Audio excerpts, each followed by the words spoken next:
Good afternoon, everybody, and thanks for tuning in. John Kelly, profiler here, and welcome. Welcome today to a very sad video we're going to be doing on the women of Chicago. I've been given this report to analyze, so I want to go over it, and I want to talk about how sad this situation really and truly is. Some media is reporting that we have approximately 50 women who've been working as prostitutes that have been murdered in the city of Chicago by a serial killer. Now, I have to tell you right off the hop that this case is very similar to a case I worked years ago in New Jersey, in Newark, New Jersey. And over a long period of time, many years, over a decade actually, there was something like 50, maybe over 60 women that were murdered who were in the profession of prostitution. And the bottom line that came out of it was there was not a single serial killer. And I don't believe there's a single serial killer in Chicago either. But the bottom line was we had multiple serial killers in the state of New Jersey.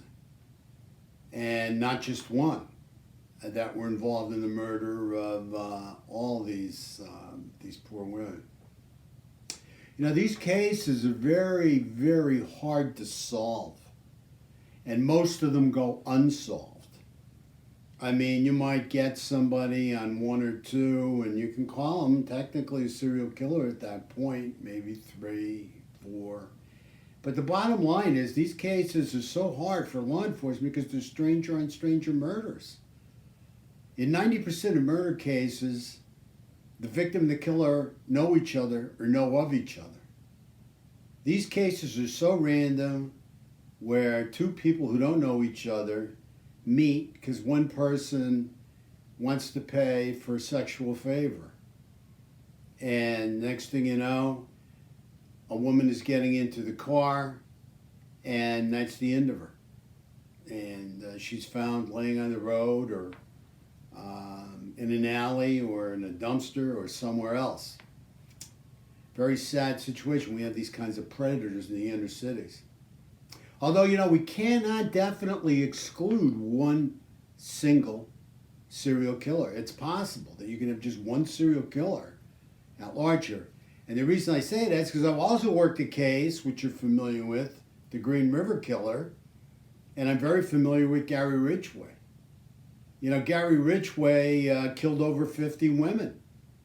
But see, the difference between Gary Ridgway and this predator or predators in Chicago is that Gary Ridgway had something else that he was obsessed with, and that was necrophilia. Gary Ridgway would take these women from the streets into wooded areas, very, very heavily wooded areas, where he would, you know, create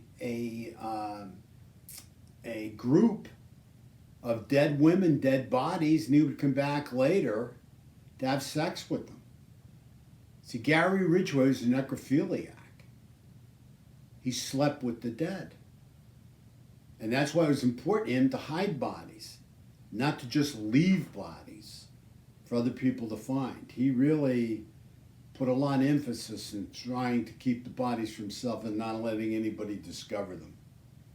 He was definitely a body collector.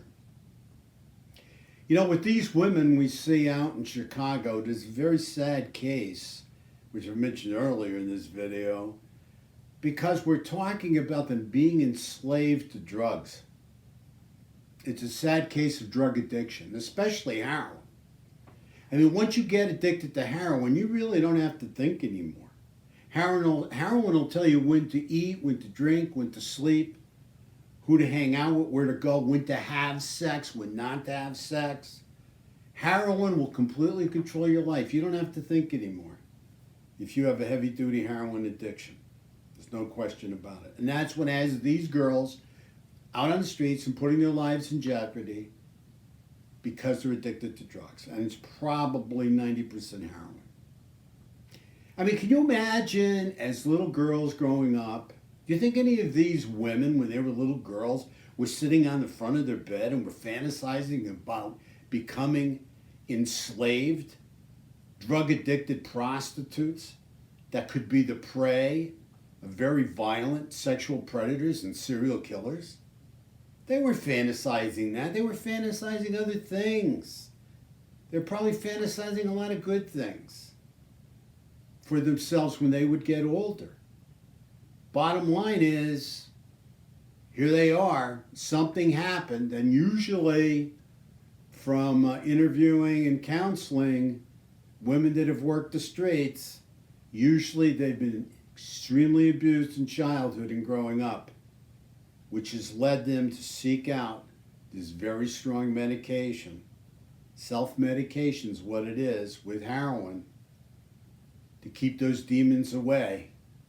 But in order to keep that habit going, they have to be involved in very risky, life-threatening behavior. You know, some of the tips I have for the women of Chicago is, one, don't work alone. Have somebody watching your back, whether it's a pimp or other women. Stay in a group, and when one goes and gets in a car with the John, especially a John that's not known, or even if they are known, it should be just whoever gets in a car, the other girls there, or if they have a man watching over them, a pimp, that license plate of the car needs to be taken down. That way, if that girl's not around in the next day or two, or if you hear something happen to her, one of the other girls has the license plate number, or the pimp has the license plate number. This is the only way I know of to really be careful and protect yourself, because once you're in the car with him, you're in his control zone, and you're going off to another location to get some of his money so you can keep the habit going. And at that point in time, you know, he's in control, and that's what he wants.